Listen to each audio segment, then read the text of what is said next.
bienvenue sur la chaîne. Je m'appelle Marc. J'espère que vous passez tous une journée ou une soirée fantastique. Dans l'histoire d'aujourd'hui, OP a découvert que sa petite amie l'avait trompé après être rentrée tôt d'un voyage d'affaires et l'avoir surprise à la maison avec un autre homme. Maintenant, entrons dans l'histoire d'aujourd'hui pour découvrir ce qui s'est passé. Mon ex-petite amie qui avait 23 ans était l'amour de ma vie, du moins je le pensais. Nous étions amis depuis un moment, nous avons même fait des études ensemble et c'est là que nous avons commencé à sortir ensemble.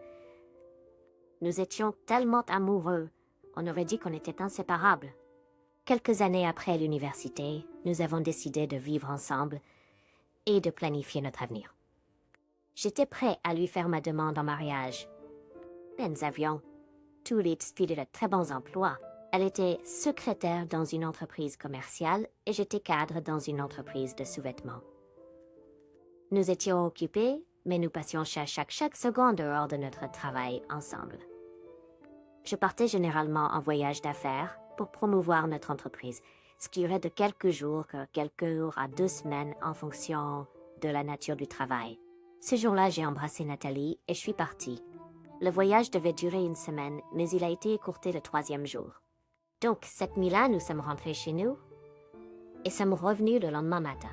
C'était dommage, mais j'étais de toute façon. Je voulais appeler Nathalie pour lui dire que j'allais être à la maison avec elle cette semaine, mais j'ai décidé de garder ça comme une surprise. Je savais qu'elle était une vraie fan de chocolat noir, alors je suis passée au magasin pour lui en acheter. Enfin, j'étais à la maison, mais je ne pouvais pas la trouver. Alors j'ai décidé de lui envoyer un message pour voir où elle était, et je me suis assurée de ne pas révéler la vérité que j'étais rentrée à la maison. Elle a répondu « Je serai un peu en retard, car quelque chose est arrivé au travail ». J'ai décidé de faire une sieste et d'attendre qu'elle rentre. J'ai entendu le bruit d'une voiture qui se garait dans la cour, mais je n'y ai pas prêté attention, car j'étais somnolent. J'ai fermé les yeux et j'ai essayé de me rendormir, mais ça n'a pas duré. Il y a eu un bruit fort à la porte de la chambre. J'ai pensé que c'était un rêve, mais ce n'était pas le cas. Avant que je puisse me lever pour voir qui c'était, la porte s'est ouverte en grand. Quelqu'un a allumé les lumières. Je n'arrivais pas à croire ce que je voyais, alors je me suis pincée en espérant que je rêvais, mais non, ce n'était pas le cas. Eh bien, je serais maudit, c'était Nathalie en train d'embrasser un mec, et ils sont tous les deux tombés dans la chambre en s'enlaçant et totalement inconscients de ma présence. Je me suis redressée, abasourdie et incapable de comprendre ce qui se passait, et je suis tombée du lit la minute suivante. J'étais trop choquée pour même crier. Dès que je suis tombée, ils se sont écrasés sur le lit et ont commencé à se déshabiller l'un l'autre, se préparant pour un coup à la maison. J'étais perplexe et stupéfait. Nathalie, ma Nathalie, que j'aimais tant, était sur mon lit en train de se préparer à coucher avec un autre mec. Je n'ai pas crié, je n'ai pas parlé, je n'ai fait aucun bruit, et je suis restée tranquillement sur le côté du lit pendant qu'il la prenait, sans protection, et qu'elle se levait et criait de plaisir. Je me sentais tellement brisée à ce moment-là. J'étais dévastée à ce moment-là, me sentant complètement engourdie alors que je regardais ma propre petite amie se faire prendre par un autre mec juste devant moi. À ce moment-là, les souvenirs de nos dernières années ensemble ont défilé devant mes yeux, mais ils semblaient soudain insignifiants. Elle aussi est devenue insignifiante. J'ai attendu que le gars ait fini avec elle, avant qu'il se prépare pour le 2e round. Mais alors, il m'a soudainement remarqué et a rapidement sauté hors d'elle. Les prochaines minutes ont été chaotiques alors qu'il criait et maudissait, clairement stressé. Dès qu'ils étaient décemment couverts, j'ai sorti mon téléphone et commencé à les enregistrer. Ils m'ont crié de ne pas enregistrer, essayant de cacher leur culpabilité, ont fui la pièce. Mais j'avais assez de vidéos, je les ai postées sur mon mur Facebook avec la légende « Ma petite amie m'a réservé une surprise quand je suis rentrée d'un voyage d'affaires ». J'ai quitté la pièce et j'ai trouvé Nathalie en train de pleurer. Elle n'a même pas pu me regarder dans les yeux. Le gars avec qui elle avait couché avait déjà fui. Je lui ai parlé d'une voix de « Froide, tu ne m'as pas dit que tu avais un nouveau travail? Amuse-toi bien. » Et puis je suis sortie de la maison En colère, Nathalie est tombée à genoux, suppliant et pleurant, mais ses mots ne m'ont pas émue. Je l'ai poussée sur le porche et je suis partie en voiture, en colère. Je suis allée dans un bar pour me calmer, avec un ou deux verres. Mon téléphone n'arrêtait pas de sonner avec des appels et des notifications Facebook de Nathalie et de certains de mes amis et membres de ma famille. Après m'être calmée, j'ai vérifié mes notifications Facebook. La vidéo avait déjà reçu des centaines de vues en seulement quelques heures. Certains de nos camarades de classe de l'université ont reconnu Nathalie et n'ont pas pu croire qu'elle puisse tomber si bas. Elle n'arrêtait pas d'appeler. Alors j'ai finalement répondu et lui ai dit « Tu ne pourras pas retrouver ta dignité après ce que j'ai fait. Tu as 10 heures pour faire tes bagages et dégager de ma maison et de ma vie. » Elle a supplié et plaidé, mais elle s'est ensuite mise en colère et a menacé de me poursuivre en justice pour avoir violé sa vie privée et avoir publié ses affaires privées sur Facebook. Je lui ai simplement dit de ne pas gaspiller ses économies en frais juridiques, car elle en aurait besoin quand elle serait licenciée de son travail le lendemain. Elle a raccroché en pleurant. J'ai séjourné chez un ami pendant quelques jours, et quand je suis revenue, Nathalie et ses affaires avaient disparu. J'ai entendu dire qu'elle avait démissionné de son travail le lendemain avant qu'il ne puisse la licencier. Puis, j'ai entendu dire qu'elle avait déménagé dans un autre état pour recommencer à zéro. Ce fut un long voyage pour arriver là où je suis aujourd'hui, mais j'ai tourné la page et me suis concentrée sur moi-même pendant des mois. Je me sens mieux maintenant, presque normal certains jours. Je crois que ça ne fera que s'améliorer. Au pire, c'est vrai que le temps guérit les chagrins d'amour. Je suis content que tu te sentes mieux et que tu aies travaillé sur toi-même. Ce qui s'est passé était terrible et je suis désolée que tu aies dû le vivre et le voir. Ton ex a fait une erreur, mais je doute que ce soit une erreur car ça semble planifié. Et tu étais juste là par accident. Tu as eu raison de mettre fin à tout ça à ce moment-là. Tu ne pourras pas vivre ta vie de rêve avec elle, mais je suis sûre que tu rencontreras quelqu'un de bien mieux, que tu aimeras et qui ne te trompera pas. Continuez à prendre soin de vous et je vous souhaite bonne chance. Maintenant, passons à la deuxième histoire d'aujourd'hui. Ma petite amie, 20 ans, et moi 20 ans, avons commencé à sortir ensemble au lycée, peu de temps après qu'elle soit sortie de sa deuxième relation abusive d'affilée.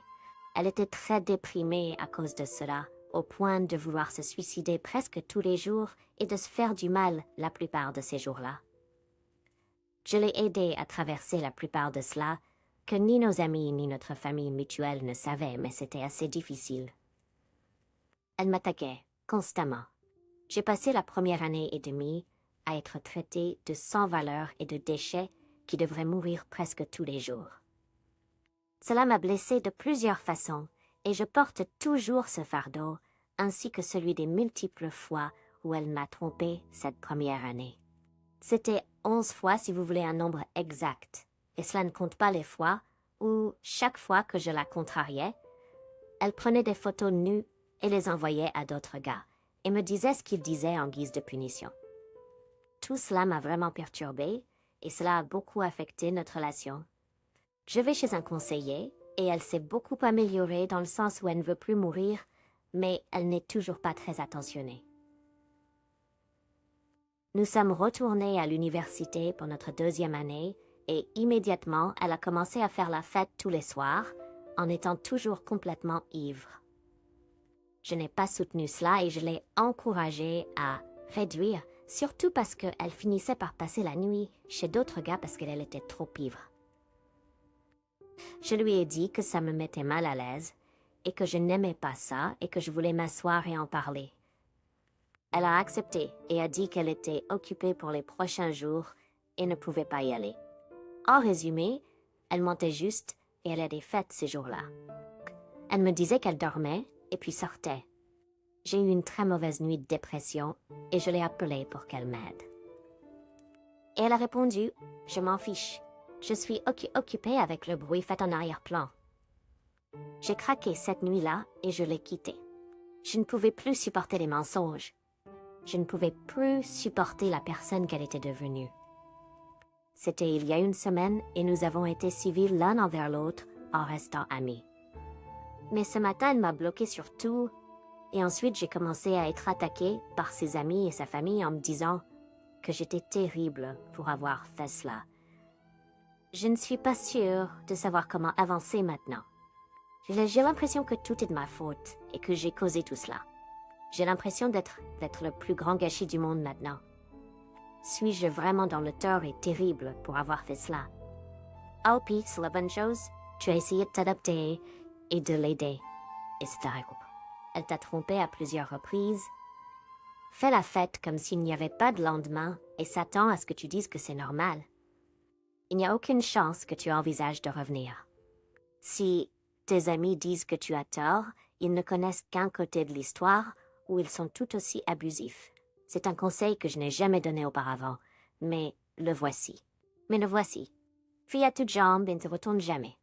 Ce n'est pas quelque chose dont tu as besoin ou que tu devrais même essayer de sauver. C'est un désastre toxique. Sauve-toi et obtiens ton diplôme universitaire. Toute personne te disant de faire autrement pourrait le dire. Parce qu'elle n'est pas dans ta situation. Tu as fait la bonne chose, OP. Félicitations à toi. Maintenant, pour l'histoire finale d'aujourd'hui. Ma femme de 34 ans depuis 3 ans, m'a trompée physiquement et émotionnellement avec un collègue pendant environ 4 mois. Et je l'ai découvert il y a 2 mois en fouillant dans son téléphone. Elle a supprimé leurs messages, mais a oublié de supprimer ses messages à sa meilleure amie, décrivant l'affaire en détail. Elle était très repentante et était même prête à quitter son travail et m'a dit qu'elle m'aimait et n'aimait pas l'autre homme, que nous appellerons Eddie. Une semaine après le jour J, j'ai fouillé à nouveau dans son téléphone et j'ai découvert qu'elle avait envoyé un message à Eddie pour lui dire qu'elle avait manqué ses câlins. J'ai confronté ma femme à ce sujet et nous avons eu une énorme dispute, presque une rupture. Elle a mentionné qu'elle avait eu du mal à oublier Eddie et qu'elle avait beaucoup partagé avec lui.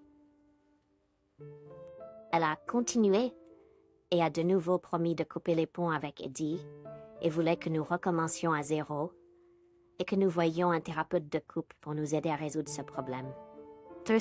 J'ai régulièrement vérifié son téléphone, sans qu'elle le sache bien sûr, et elle avait arrêté de communiquer avec Eddie, ce qui m'a semblé étrange, car elle semblait être de retour à son comportement habituel. J'ai appelé Eddie et il m'a dit qu'il l'avait bloquée et lui avait dit qu'il ne voulait rien avoir à faire avec elle, mais elle continuait d'insister. J'ai mis un enregistreur dans la maison et j'ai réussi à la surprendre en train de parler à sa meilleure amie de son interaction avec Eddie plus tôt dans la journée, où ils ont parlé de leurs sentiments et se sont embrassés. Elle était heureuse de cette interaction, comme elle l'a décrite à sa meilleure amie. Je l'ai confrontée à nouveau et elle a déménagé de l'appartement pour aller vivre chez sa meilleure amie. J'ai réalisé qu'elle était follement amoureuse, peut-être même en état de limerence avec Eddie. Récemment, elle est revenue à la maison et je lui ai imposé des conditions. Elle devait se débarrasser de sa meilleure amie. Sa meilleure amie trompe son mari avec 2 autres hommes et doit également trouver un nouveau travail.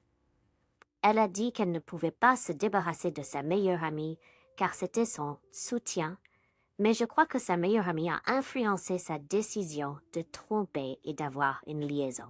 Elle n'est pas totalement en désaccord avec cela. OP, une véritable réconciliation nécessite que les 2 parties soient prêtes à faire les choses difficiles nécessaires pour que la relation fonctionne. Pour l'instant, elle veut évidemment faire le strict minimum pour avoir le beurre et l'argent du beurre. D'après ce que tu as posté, elle a clairement exprimé son point de vue à plusieurs reprises.